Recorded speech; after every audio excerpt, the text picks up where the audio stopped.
तो गाइस अगर आपने भी अभी एडमिशन लिया DU SOL में तो आपके लिए गुड न्यूज़ है कि आपका पूरा एनुअल कैलेंडर आ चुका है जिसके अंदर सब कुछ बताया होता है। एक कब आपका क्या होगा, मतलब कब आपके एग्जामिनेशन होंगे, कब आपके इंटरनल असेसमेंट होंगे, कब आपको बुक्स मिलनी शुरू होंगी, कब से आपकी क्लासेस शुरू होंगी, सब कुछ की डेट रिलीज़ हो गई है। ठीक है, पूरा कैलेंडर आ चुका है DU SOL की तरफ से। और केवल फर्स्ट सेमेस्टर के बच्चों के लिए नहीं, सारे सेमेस्टर जितने बच्चे जिस सेमेस्टर में भी है सब सेमेस्टर के बच्चों के लिए कैलेंडर में सब कुछ आ चुका है उनके बारे में। ठीक है, तो जिसको भी जानना भाई उसके लिए मैं दिखा देता हूँ, PDF दिखा देता हूँ। PDF वो पूरा नोटिस रिलीज़ हुआ है वो पूरा दिखाता हूँ मैं आपको। ठीक है, क्या कुछ है स्पेशली जो फर्स्ट सेमेस्टर वालों के लिए बता रहा हूँ मैं, क्योंकि भाई वो नए बच्चे हैं, बाकी बच्चों को तो पता होता है इन चीज़ों का, नए बच्चों को बताता हूँ तो उनके बारे में बता रहा हूँ। ठीक है, अगर आप फर्स्ट सेमेस्टर के स्टूडेंट हैं, सबसे पहले बता दूँ आपके एडमिशन स्टार्ट हो चुके हैं, लिखा हुआ एडमिशन स्टार्ट हो गया सेम 1 के, सेमेस्टर 1 के जून जुलाई में स्टार्ट हो चुके हैं आपके, तो आपका एज पर शेड्यूल हो गया है। ठीक है, स्टडी मटेरियल डिस्ट्रीब्यूशन, आपको जो बुक मिलती है, आपको बताओ DU SOL में अगर आपने सेलेक्ट किया है तो आपको बाय पोस्ट घर पर बुक मिलती है। ठीक है, कई कोर्सेज होते हैं जिनको उनके वहाँ पे कॉलेज में कैंपस में जाकर कलेक्ट करनी पड़ती है बुक, और कई जो कोर्सेज होते हैं उनकी घर पर बुक आ जाती है बाय पोस्ट। ठीक है,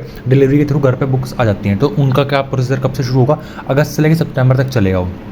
उसके बीच में आपको स्टडी मटेरियल डिस्ट्रीब्यूशन शुरू हो जाएगा कि आप या तो अपने आप जाके स्टडी मटेरियल के अपॉइंटमेंट एक बुक कर लेंगे घर पे बैठ के, और वहाँ पर जाएंगे अपनी टिकट लेकर और वहाँ पे आपको बुक मिल जाएगी, और या तो आपके घर पे आ जाएगी बुक। ठीक है, आपको बता दिया जाएगा कैसे क्या आपको करनी है, बुक कलेक्ट करनी है। ठीक है, स्टडी मटेरियल डिस्ट्रीब्यूट ऐसे हो जाएगा। अगर आप नहीं भी करना चाहते हैं तो मैं बता दूँ कैसे PDF डाउनलोड करनी है बुक्स की इनकी, ताकि आप ऑनलाइन भी मतलब घर में बैठे कंप्यूटर वगैरह में पढ़ सकते हैं, फ़ोन वगैरह में। ठीक है, अकेडमिक काउंसलिंग सेशन, मतलब आपको जो क्लासेस होंगी आप किसी ये मतलब लिखा है इसका मतलब बच्चों को पता नहीं होता सेमेस्टर 1 वालों को, इसका मतलब यही है आपकी जो क्लासेस है ना शुरू जो कॉलेज में जाकर आप करना तो मेनली मतलब होती है सैटरडे संडे को आपकी क्लासेस होती है मेनली। ठीक है, कॉलेजेस में होती है। और कॉलेज कौन सा मिलेगा आपको वो भी मैं बता दूंगा आगे वाली वीडियो में, आगे आने वाली वीडियो में जब आपका कैलेंडर आएगा ना कि आपका ये अगस्त सितंबर में स्टार्ट हो चुकी है क्लासेस, तो मैं आपको बता दूंगा कि आपको कौन सा कॉलेज मिला है। ठीक है, कौन से कॉलेज में आपको जाना है, और फ़ोन पर भी मैसेज आपको आ जाएगा। तो मतलब आपकी कॉलेज का क्लासेस कब से शुरू होंगी वो भी लिखा हुआ यहाँ पे, अगस्त और सितंबर में शुरू हो जाएंगी।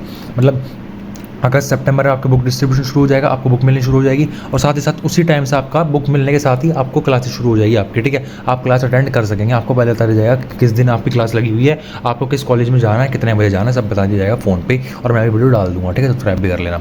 ठीक है, और एग्जामिनेशन फॉर्म फिल करना, ये तो भाई 3rd 5th और 6th सेमेस्टर वाले बच्चों के लिए, मतलब 7th सेमेस्टर वाले बच्चों के लिए, ये उनको पता है, उनका यार फर्स्ट ईयर कंप्लीट हो गया। ठीक है, फर्स्ट ईयर कंप्लीट हो गया तो उनके लिए वो होता है क्या कहते हैं एग्जामिनेशन फॉर्म फिल करना पड़ता है, न्यू एडमिशन करना पड़ता है, तो उन बच्चों के लिए तो वो भी अक्टूबर से नवंबर के बीच में उनका शुरू हो जाएगा। ठीक है, एग्जामिनेशन को इंटरनल असेसमेंट सबसे मेन बच्चों के लिए, मतलब फर्स्ट सेमेस्टर वालों के लिए। ठीक है, 3rd 5th और 6th वाले 7th वालों को तो पता ही इंटरनल असेसमेंट कब होता है और कैसे होता है। फर्स्ट वाले बिल्कुल न्यू है इन चीज़ों के लिए। तो बता दूँ फर्स्ट सेमेस्टर के अगर आप बच्चे हैं तो आपकी जो इंटरनल असेसमेंट है ना वो आपके नवंबर से दिसंबर में शुरू हो जाएगी। इंटरनल असेसमेंट में होता क्या है वो भी थोड़ा एक्सप्लेन कर देता हूँ आपको, आप नहीं है आपको पता कुछ नहीं है। ठीक है, इंटरनल असेसमेंट भाई यही होता है, आपको मेरे चैनल पर वीडियोज़ भी मिल जाएंगी। एक प्रज्ञान पोर्टल नाम का पोर्टल होता है। ठीक है, उस पर आपका इंटरनल असेसमेंट लिया जाता है ऑनलाइन। ठीक है, ऑनलाइन वे में आपका एक तरह से लगा लो टेस्ट होता है, एग्जाम से पहले होता है। एग्जाम तो आपका थ्योरी वाला होता है, जो आप एग्जाम नीचे लिखा हुआ ना थ्योरी एंड एग्जाम, वो तो आपका थ्योरी वाला एग्जाम होता है जो आपको दे के आना पड़ता है वहाँ पर जाकर कॉलेज में जाकर, मतलब रिटर्न में लिख के मतलब पेपर में लिख के आना होता है जो कि आपने 10th 12th में दिया हुआ है। ठीक है,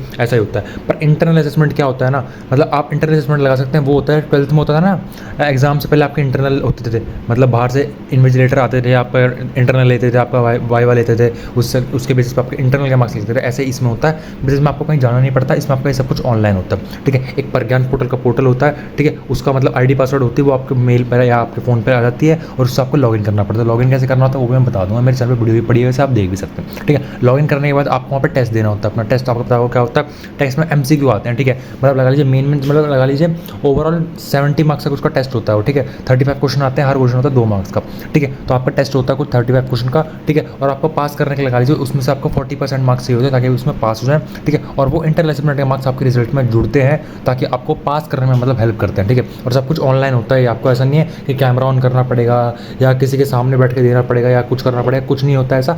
बस आपको अपने बिहाफ से स्टार्ट करना है इंटरनल असेसमेंट, आपने 35 क्वेश्चन अटेम्प्ट करें, आप सबमिट कर सकते हैं उसको। ठीक है, ऑनलाइन ही सबमिट हो जाएगा, कोई आप पे नज़र नहीं रख रहा होगा, कहीं आपको जाने की जरूरत नहीं, आप घर बैठे कभी भी दे सकते हैं। मतलब उसकी डेट आती है कि इस तारीख से इस तारीख के बीच में आप इंटरनल असेसमेंट दे सकते हैं, उस तारीख के बीच में आप दे सकेंगे। ठीक है, और आप घर बैठे दे सकेंगे। ठीक है, कभी भी दे सकते हैं, ऐसा नहीं सुबह 8 बजे से लेकर रात को 10 बजे तक ही खुलेगा, नहीं, आपको मन कर रहा है आप रात के 3 बजे भी दे दीजिए, बस वो डेट के भी दिन होना चाहिए। ठीक है, ये बात तो हुई इंटरनल असेसमेंट कैसा कुछ होता है, बाकी चैनल में मेरी वीडियो पड़ी है, आप देख सकते हैं। ठीक है, रिलीज ऑफ एडमिट कार्ड कब आपके रिलीज़ होंगे, आपके एग्जामिनेशन भी होंगे, तो एग्जामिनेशन से भाई आपके मतलब 1 वीक पहले हो जाएंगे। अब मैं पर्सनल एक्सपीरियंस से बताऊँ ना कि आपका एग्जाम एग्जैक्ट डेट कौन सी उसके हिसाब से शुरू होते हैं। ठीक है, थर्ड, फिफ्थ और सेवन्थ सेमेस्टर के बच्चों को पता ही है यार, उनका तो उसमें हो जाते हैं नवंबर से स्टार्ट होने शुरू हो जाते हैं, मतलब नवंबर एंडिंग से या दिसंबर स्टार्टिंग से ही उनके स्टार्ट होने शुरू हो जाते हैं। बट अगर मैं सेमेस्टर 1 के बच्चों को बताऊँ कि वो बिल्कुल नए हैं, उनको नहीं पता एग्जाम कब होते हैं, तो भाई मैं पर्सनल एक्सपीरियंस से अपना बता रहा हूँ, मैंने स्टूडेंट्स को देखा है, मेरे आगे भी स्टूडेंट्स पढ़े हैं, ठीक है, उनके पर्सनल एक्सपीरियंस में बताऊँ, आपके एग्जाम भाई बिल्कुल लगा लीजिए एंड ऑफ दिसंबर में शुरू होते हैं, ठीक है। यहाँ पे वो नवंबर दिसंबर लिखा हुआ है, ठीक है, अब दिसंबर जनवरी लिखा हुआ है, बट आपके जो एग्ज़ाम है वो दिसंबर एंड से शुरू होते हैं, मतलब लगा लीजिए दिसंबर, मतलब लगा लीजिए 20 या 22 से ऐसे कुछ शुरू हो जाएंगे आपके एग्ज़ाम, और जनवरी तक आपके खत्म भी हो जाते हैं। कई सेमेस्टर के तो मतलब कई कोर्सेज के तो भाई जनवरी में भी शुरू होते हैं, ऐसा नहीं है कि दिसंबर में होते हैं, मेनली बच्चों के जनवरी में भी शुरू होते हैं कई बच्चों के, ठीक है, मैंने ये भी देखा जनवरी में शुरू होते हैं और जनवरी में खत्म हो जाते हैं, ठीक है। तो आप लगा लेना दिसंबर मेनली लिखा हुआ है थर्ड, फिफ्थ और सेवन्थ सेमेस्टर के बच्चों के लिए, मेनली जो मतलब वो वाले बच्चे ना, ये लगा लीजिए फर्स्ट सेमेस्टर के नए बच्चे, उनका या तो बिल्कुल ही एंड में दिसंबर के एंड में शुरू होंगे, और या मेनली होते हैं जनवरी की स्टार्टिंग में शुरू हो जाते हैं, ठीक है, जनवरी उनके एग्जाम चलते हैं, तो पहले ये थर्ड, फिफ्थ और सेवन्थ सेमेस्टर का निपटा लेते हैं, और उसके बाद फर्स्ट सेमेस्टर का अलग से लेते हैं जनवरी की स्टार्टिंग में या दिसंबर के बिल्कुल एंड में। तो ऐसे कुछ एग्जाम आपका होता है। आपका रिजल्ट कब मिलता है, ठीक है, रिजल्ट में मैं भाई पर्सनल एक्सपीरियंस से कहूँ ना, रिजल्ट में भाई इनके भरोसे आप इनकी बात पे मत रहना, ठीक है, रिजल्ट इनका काफ़ी डिले हो जाता है, ठीक है। यहाँ पे वैसे तो कैलेंडर दिया ही इसलिए हुआ है एक दिखाने के लिए कि कैसे सब कुछ शेड्यूल्ड है, सब कुछ ऐसे एज पर द शेड्यूल होगा। बट मैं बताऊँ ना, आपका अगर कोर्सेज बड़ा कोर्स है ना, मतलब जिसमें काफ़ी सारे बच्चे होते हैं, तो आपका रिजल्ट काफ़ी डिले हो सकता है, ठीक है। जैसे कि लगा लीजिए BCom होता है और BCom ऑनर्स होता है, ये काफ़ी वास्ट वो होता है, मतलब लगा रहे कोर्स होता है, मतलब BA वगैरह भी होते हैं, पर BA में काफ़ी सारी चीज़ें आ जाती हैं, जैसे BA में साइकोलॉजी आ गया, हिस्ट्री आ गया, इकोनॉमी मतलब पॉलिटी वगैरह, मतलब काफ़ी सारी चीज़ें मतलब डिवाइड हो जाता है, हिंदी वगैरह में डिवाइड हो जाता है BA, ठीक है। तो डिवाइड हो गया मतलब हर कोर्स के अंदर कम कम बच्चे होते हैं, जल्दी उनकी चेकिंग हो जाती है, जल्दी उनका रिजल्ट डिक्लेयर कर दिया जाता है। बट अगर आप BCom या BCom ऑनर्स के स्टूडेंट हैं, उसके अंदर कोई अलग कोर्स नहीं होता भाई, एक BCom होता है, BCom के अंदर सारे कॉमर्स के होते हैं, समझ लगा रहे हो, तो उसमें डिवीजन बहुत कम होता है, तो BCom और BCom ऑनर्स काफ़ी बड़ा माना जाता है, मतलब DU में काफ़ी बड़ा कोर्स होता है, मतलब काफ़ी सारे बच्चे होते हैं, उस बेसिस पे कह रहा हूँ, ठीक है। बाकी कोर्सेज छोटे छोटे होते हैं, मतलब कम कम बच्चे होते हैं, उनमें कोई डिवाइड हुआ होता है, उनका रिजल्ट जब भी आ जाता है, मतलब एज पर शेड्यूल उनका आ सकता है। बट मैंने जो देखा था इस साल भी, जब देखा था मैंने अभी फर्स्ट सेमेस्टर का जब बच्चों का रिजल्ट आया था, उनका रिजल्ट बिल्कुल जब सेकंड सेमेस्टर का एग्जाम शुरू होने वाले थे जब रिजल्ट आया उनका फर्स्ट सेमेस्टर का, तो आप लगा लीजिए, क्योंकि फर्स्ट सेमेस्टर भाई बात यही है कि काफ़ी ज़्यादा बच्चे होते हैं मतलब कोर्स में, तो भाई बड़ी दिक्कत होती है कि इतना जल्दी रिजल्ट डिक्लेयर करा नहीं जा सकता, ठीक है। तो ये डेट थोड़ी आगे पीछे भी हो सकती है, ऐसा मत मानना भाई बिल्कुल आपने एग्जाम दिया फर्स्ट सेमेस्टर वालों में, आपको भाई मेरा रिजल्ट नहीं आया, मैं कहीं फेल तो नहीं होगा, ऐसा कुछ नहीं सोचना होता। आपका एग्जाम हो गया है तो मतलब अब BCom या BCom ऑनर्स में है, तो मेनली तो आपका ये मान के चलिए रिजल्ट डिले हो सकता है। यहाँ पर तारीख दी हुई है फरवरी से मार्च, इसके बीच में भी ना आए तो चौंकना मत, ठीक है। और मैं एक बार इवन सेमेस्टर वाले बच्चों के लिए बता देता हूँ, जो सेकंड, फोर्थ, सिक्स्थ या एट्थ सेमेस्टर में, ठीक है, उनके बारे में बता देता हूँ। उनके बारे में भी सेम इन्फॉर्मेशन भाई, आपका स्टडी मटेरियल जो है फरवरी मार्च से शुरू हो जाएगा डिस्ट्रीब्यूट होना, ठीक है। तो सेकंड सेमेस्टर के मतलब आप जैसे आप लगा लीजिए फर्स्ट सेमेस्टर के बच्चे हैं, आपने फर्स्ट सेमेस्टर कंप्लीट कर लिया, उसके बाद का प्रोसीजर भी आप चेक कर सकते हैं, भाई सेम ही बात है, सेकंड सेमेस्टर का भी लिखा हुआ है, हर साल ही सेम ही रहता है मोस्टली।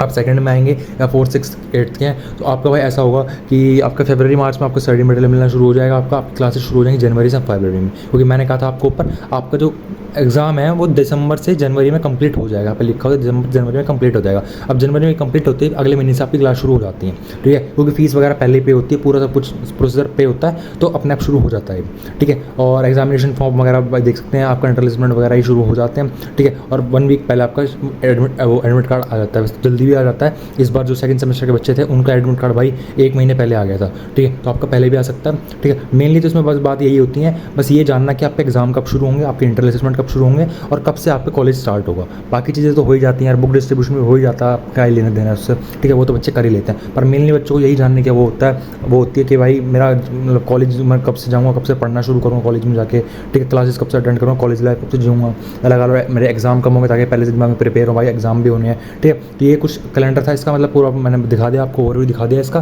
कि कैसे क्या आपका शेड्यूल है, ठीक है। इसको पढ़ने के बाद आप काफ़ी सारी इंक्वायरी, मतलब आपकी क्वेरी जो भी थी काफ़ी सारी सॉल्व होगी कॉलेज के रिलेटेड में, क्योंकि आपको कुछ पता नहीं ज़्यादातर, ठीक है, वो काफ़ी सारी चीज़ें सॉल्व हो गई आपकी। अगर आपको अभी भी कोई डाउट है कॉलेज के बारे में, कुछ भी जानना है, क्योंकि फर्स्ट सेमेस्टर के बच्चे हैं, आपको कुछ ऐसा पता नहीं है, अगर आपको कुछ भी जानना है ऐसे ही कॉलेज में ऐसा कैसे होता है, कॉलेज कहाँ जाना होता है, मेरे को कौन सा कॉलेज मिलेगा, ये कुछ भी, अगर कुछ भी जानना है कॉलेज के मामले में, ठीक है, तो आप फ्री हैं बिल्कुल कमेंट करने के लिए, ठीक है, कमेंट आपके लिए खोले हुए हैं मैंने, ठीक है। आप कमेंट में जाके कुछ भी लिख सकते हैं, आप सब्सक्राइब भी कर सकते हैं, मैं आगे वीडियो तो ला ही दूँगा क्वेरी सॉल्व करने के लिए, पर अगर छोटी मोटी क्वेरी होगी तो मैं कमेंट में भी सॉल्व कर दूँगा, आप वहाँ से पूछ सकते हैं मेरे से, ठीक है।